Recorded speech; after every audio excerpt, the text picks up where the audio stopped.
In this video, I will show you exactly how to enable Cloudflare plugins on your Netlify projects to streamline your workflow and improve site performance. Managing your cache is an essential part of web development, and connecting these two powerful platforms can save you a lot of manual effort. To get started, you first need to log into your Netlify dashboard and head over to your main account page. Once you are there, take a look at the left sidebar layout where you will see several options for managing your sites. You want to look for the section labeled Extensions or Integrations, depending on the current version of the interface you are using. After clicking on that, you will be taken to a marketplace where you can browse various tools.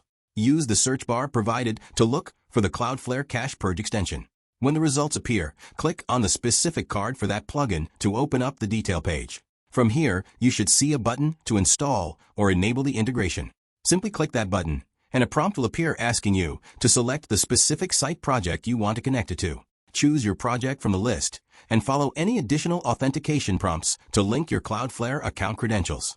Once it is connected, Netlify will automatically handle purging your Cloudflare cache every time you deploy a new version of your site. This ensures your visitors always see the freshest content without you having to lift a single finger.